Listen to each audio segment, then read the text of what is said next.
فنان صاحب ویسے یہ بتائیے گا کہ معاملہ تو شروع ہوا تھا یہ مخصوص نشستوں سے، تو ویسے آپ کا پرسنل اوپینین کیا ہے؟ فیصلہ تو آ چکا ہے سپریم کورٹ آف پاکستان کا اس سے متعلق، اور بات تو ابھی وہ کہتے ہیں نا کہ گرمی ود گئی ہے مختاریہ، لیکن پھر بھی اگر ہم اس پہ آن پرنسپل بات کریں تو آپ کیا سمجھتے ہیں کہ نشستیں ملنی چاہیے پی ٹی آئی کو یا نہیں؟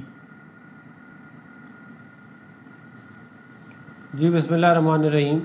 دیکھیں بات یہ ہے کہ جو آئین ہے اس کے اوپر عمل درآمد کی ذمہ داری سیاستدانوں کی بھی ہے، اداروں کی بھی ہے، لیکن سب سے زیادہ اگر کسی کی ذمہ داری ہے تو وہ سپریم کورٹ آف پاکستان ہے. انٹرپریٹیشن کی بھی اور عمل کی بھی. جو فیصلہ آیا ہے جی بالکل انٹرپریٹیشن بھی اور عمل بھی، لیکن جو فیصلہ آیا ہے وہ اس کے اندر کچھ ایسی چیزیں ہیں جو کہ جو الیکشن ایکٹ 2017 ہے اس سے متصادم ہے اور آئین سے بھی متصادم ہے. اب جب تک ڈیٹیل ججمنٹ آئے گی تو اس میں یہ دیکھ کے بتایا جا سکتا ہے کہ یہ اس کی کیا انہوں نے دلیل لی ہے ججز نے، کیونکہ آئین میں تو یہ قانون میں تو یہ لکھا ہوا ہے کہ آپ کے پاس 3 دن ہوں گے، ادھر انہوں نے 15 دن دے دیے ہیں. پھر اور معاملات ہیں کہ لسٹیں جمع نہیں کرائیں. ایک پارٹی ہے جس نے کانٹیسٹ ہی نہیں کیا الیکشن، اس کو جو ہے وہ کیسے لسٹیں جمع نہیں ہوئی، وہ تو اس کو جو ہے ایبسولوٹ جسٹس کی ایک چھتری کے نیچے کور کر رہے ہیں نا. نہیں لیکن دیکھیں پھر اس کا مطلب یہ ہے کہ آئین جو ہے وہ کوئی چیز نہیں ہے، آپ لیجسلیچر کو ختم کر دیں. میں اس کے اندر ظاہر ہے کہ اس پہ ریاست علی آزاد صاحب اپنا زیادہ بہتر موقف دے سکیں گے، لیکن میرا اس میں جو انڈرسٹینڈنگ جو ہم نے دیکھی ہے بات چیت ہوتے ہوئے کہ ایک تو یہ بارہا یہ چیز کلیئر ہو چکی ہے. آپ نے الیکشن ایکٹ 2017 کا تذکرہ کیا، آئین پاکستان کو ہمیشہ سے سبقت حاصل رہی ہے، فوقیت حاصل رہی ہے کسی بھی ایکٹ کے اوپر، نمبر 1. دوسری چیز یہ ہے کہ جب آئین کی انٹرپریٹیشن کی بات کرتے ہیں اور سپریم کورٹ کے جو اپنے فیصلے ہوتے ہیں کسی بھی متعلق، اور یہاں پر تو 13 رکنی وہ فل کورٹ کا فیصلے کی ہم بات کریں، اس کے اندر پھر وہ فیصلے بھی جو ہیں وہ سمجھیں کہ ایک طرح سے آگے کورٹ بھی ہوتے ہیں اور ایک طرح سے قانون کا اختیار رکھتے ہیں. یہ بات تو آپ کے علم میں ہے.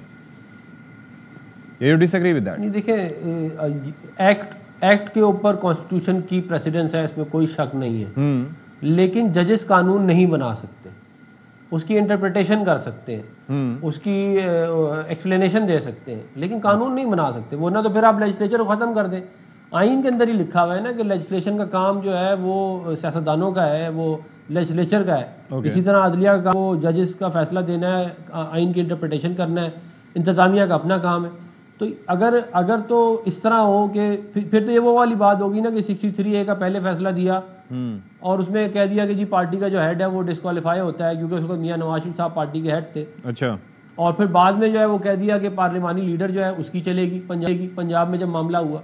تو یہ اس طرح کے فیصلوں کا پرابلم ہوتا ہے کیونکہ جب اگر آپ قانون اور آئین کو بنیاد بنا کے فیصلے نہیں دیں گے تو ان کے وہ پھر بعد میں جو ہے وہ ان میں آپ کے جواب سے میں بیفور موونگ فارورڈ آپ کے جواب سے میں یہ سمجھوں کہ آپ یہ کہتے ہیں کہ نہیں ملنی چاہیے تھی نشستیں پی ٹی آئی کو. دیکھیں میں یہ سمجھتا ہوں کہ جو فیصلہ آیا ہے نا وہ آئین اور قانون کے مطابق نہیں ہے. اگر وہ کوئی اس کے اندر کوئی ایسی ایکسپلینیشن وہ ڈیٹیل ججمنٹ میں دے دیں تو وہ میں دیکھ لوں گا، لیکن شارٹ آرڈر کے اندر میں نے اس کو کافی دفعہ پڑھا ہے. مجھے نہیں اس کے اندر کوئی دلیل سمجھ میں آئی کہ انہوں نے کیسے اس کی انٹرپریٹیشن الیکشن ایکٹ کی کیسے کی ہے. ایک درخواست گزار ہے ہی نہیں، انہوں نے مانگا ہی نہیں ایک چیز، وہ بھی ان کو دے دی ہے. تو یہ تمام چیزیں جو ہیں وہ ظاہر ہے اس کو دیکھنا پڑے گا، اور ہم ریویو میں جا چکے ہیں. ہاں جی. اور امید کرتے ہیں کہ اس کے اندر جو ہے وہ اس کے اوپر مزید کلیئرٹی جو ہے وہ کورٹ کی طرف سے آئے گی. Let's hope so. ریاست علی آزاد صاحب آپ کا نقطہ نظر، ظاہر ہے گفتگو آپ نے سنی، آپ کا اس پہ. بسم اللہ الرحمن الرحیم. ستی صاحب میری آواز آ رہی؟ جی جی میں آپ کو سن سکتا ہوں، سب سن سکتے ہیں آپ کو. کال کٹ گئی.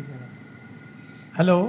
اچھا ہم آپ کو دوبارہ کنیکٹ کرنے کی کوشش کرتے ہیں. صاحب آپ سے میں سوال کر لیتا ہوں کہ اس وقت جو یہ نشستوں کا معاملہ ہے خاص طور پر اس پہ ہم بات کر رہے ہیں، تو پیپلز پارٹی کا اس وقت نقطہ نظر اس معاملے پہ کیا ہے؟ سپریم کورٹ آف پاکستان کا فیصلہ آ چکا ہے ظاہر ہے اس سے متعلق، اور ہم اکثر بات بھی کرتے ہیں کہ یہ ایک فل کورٹ کا فیصلہ تھا، تو کیا اس کے اوپر ابھی اعتراض بجا ہے نون لیگ کی جانب سے جو کیا جا رہا ہے؟ دیکھیں ویسے تو جو عدلیہ کے فیصلے ہیں ان پہ میرا خیال ہے بات کرنے سے بھی عدلیہ جو ہے وہ عدلیہ سمجھتی ہے کہ شاید ہمارے فیصلے جو ہیں ان پہ ڈسکشن نہیں ہونی چاہیے، اور کئی لوگوں کو نوٹسز بھی اس پہ ملے اور وہ پیش بھی ہوئے۔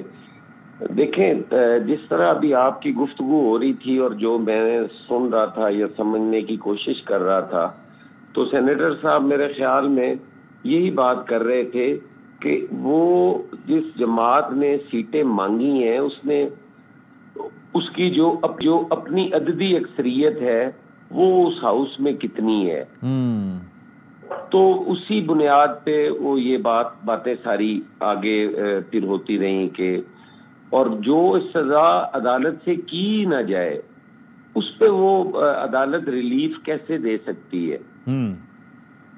تو کچھ ایسی پیچیدگیاں ہیں جو کہ نہیں ہونی چاہیے، اور پھر فیصلے اگر یہ کہا جائے کہ یہ قانون جو لیجسلیٹرز نے بنایا ہے وہ قانون متصادم ہے آئین سے، تو اس لیے یہ قانون نہیں بن سکتا، تو یہاں بھی تو یہ چیز دیکھنے کی ضرورت ہے کہ فیصلے جو ہیں کیا وہ آئین سے متصادم تو نہیں ہے۔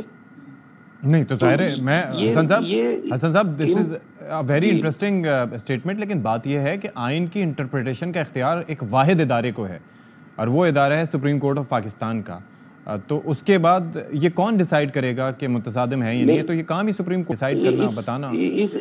اس میں آپ بالکل بجا فرما رہے ہیں، اور یہ اختیار بالکل عدلیہ کو ہے کہ وہ آئین کی تشریح کرے، اس میں کوئی شک نہیں ہے، لیکن وہ تشریح دیکھنے میں لگ بھی تو رہی ہو نا کہ یہ تشریح آئین کے مطابق درست ہوئی ہے۔ اگر کسی پارٹی کو اس پہ اختلاف ہو تو وہ ریویو میں جا سکتی ہے، تو میرا خیال ہے کہ شاید حکومت جو ہے وہ ریویو میں جا رہی ہے یا الیکشن کمیشن جا چکے ریویو میں جا رہا ہے۔ امتناع کی بھی بات کی ہے، الیکشن کمیشن میرے خیال میں they are yet to decide.